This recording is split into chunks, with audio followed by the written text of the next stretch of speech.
Hey guys.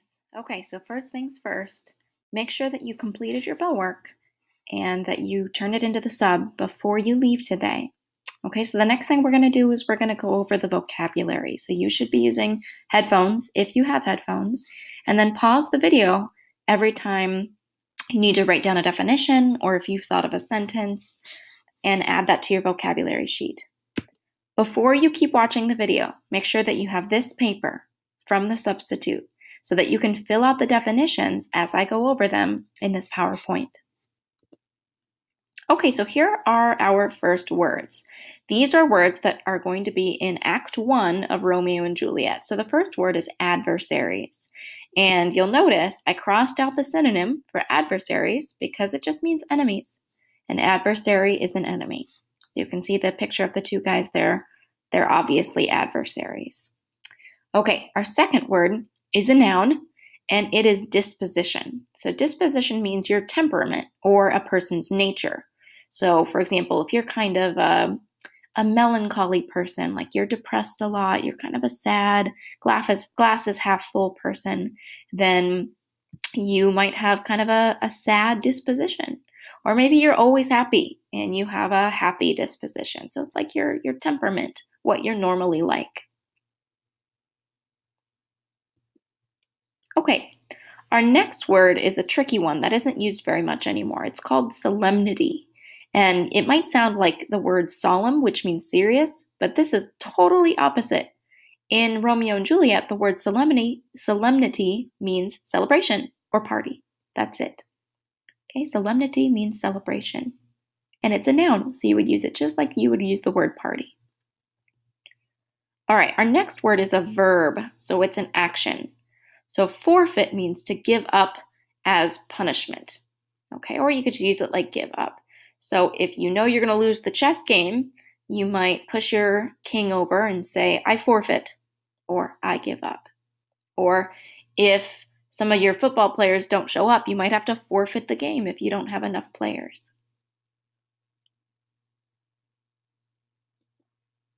The next word is also a verb, and it's the word languish.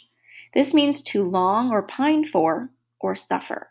So if you pine for someone, that's kind of like if you're waiting for them to call and you're in love with them and you wish they loved you, you're pining for them.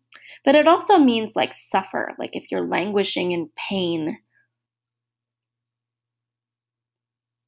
Okay, our next word is nuptial. Nuptial. Okay, and it sounds like nuptial with a U, but it's actually nuptial with an I, nuptial. And that's just another word for wedding. All right, the next word is the word pernicious. Pernicious, and that's an adjective.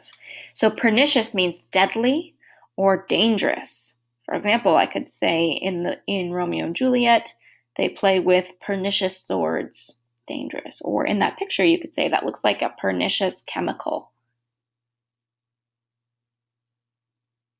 The next word, if you like swords and knives and things, you've heard of it before, but it's rapier. And that's a type of sword, a really long type of sword where you like fence and have battles. So a long sword, and that's a picture of one right there. Okay, the next word is valiant, and that's an adjective, and it means brave. So anyone who acts bravely, you could say they are valiant, or that knight in the picture, he valiantly fought off the dragon. He was a valiant knight. And the next word is augment, and that is a verb, and it means to increase or intensify by adding to something. So the boy there is augmenting the balloon. He's adding air to it, so he's augmenting it. All right, our next word is the word chaste. This is a word you don't hear too often. Sometimes in religious circles you'll hear this word, but chaste means virtuous, decent, pure, and virginal, which means abstaining from sexual intercourse. So you would say that a nun, for example, is chaste. Use it like an adjective describing a person. So a nun is chaste because she is virtuous and pure, meaning unstained, and she does not have sex in her lifetime because she has devoted her life to God and to religion.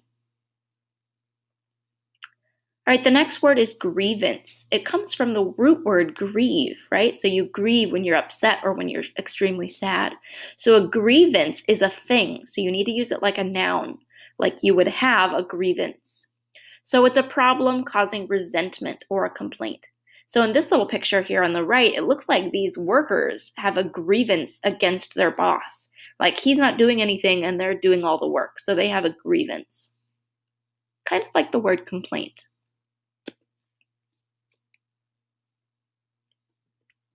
Oops, skipped one there. Okay, so the next word is warrant. And in this case, it means swear, like a verb. You would use it like I swear. So normally you think of like a police warrant, and that's a thing, a noun. But in this case, you need to use it as a verb. So I gave you an example sentence. He is not the flower of courtesy, but I'll warrant him as gentle as a lamb.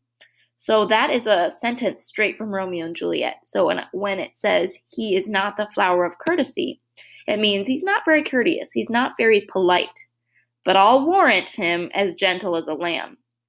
But I swear he's as gentle as a lamb. So basically, that means he's not very polite and courteous, but I swear he's gentle as a lamb. So here, I'll warrant means I'll swear.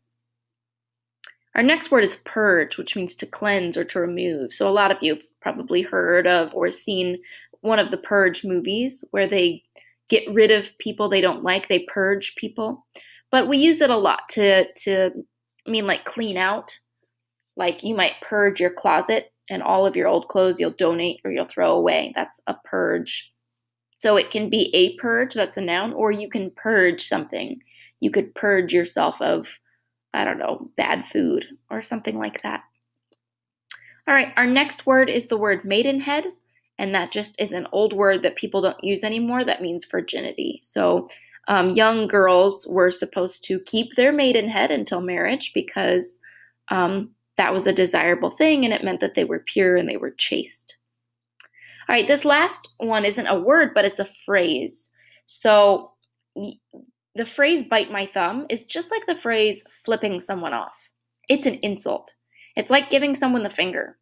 So this is the actual sentence that you will read in Act 1. One guy says, I will bite my thumb at them, which is a disgrace to them if they bear it. And he's basically saying when they walk by, I'm going to flip them off. But instead, the action is not using your middle finger, but biting your thumb. And that little gif there at the bottom is from a modern version of Romeo and Juliet, a movie that was made, and you can kind of see how the guy's biting his thumb in order to mock or make fun of someone else. Okay, just a reminder, when you are filling out your synonyms in your vocab worksheet, you should go to thesaurus.com. Additionally, if you have a hard time finding sentences, like you want to try and write them yourself, but if you don't know how to use it in a sentence, go to wordsinasentence.com. Because I will not give you points if you say, I am adversary, I am bite my thumb. Like, I can't give you points for that because that doesn't show me you know the meaning. So you need to go to a website or make one up if you know what it means. All right, couple things to remember today. Before you leave, turn in your bell work to the sub. So you have 2 bell works from last week, this week's bell works, and today's half sheet of questions that the sub gave you. Second, you need to turn in the Learning to Speak Shakespeare worksheet to the sub before leaving. So do that first, and then go back and finish your vocab sentences, because the vocab isn't due until next Wednesday. The Learning to Speak Shakespeare is due today. And last, your vocabulary sheet is due next Wednesday. So once you finish this, you need to go to this worksheet, Learning to Speak Shakespeare. And you're going to learn about all of these words that Shakespeare uses that people used hundreds of years ago that are no longer used today. For example, they didn't ever use the word you or your. Instead, they used thou or thee. So every time you see the word thou, or thee, like I love thee means I love you. Or thy or thine. So read the instructions carefully and look at the examples, and then go ahead and turn in this worksheet to the substitute when you're done.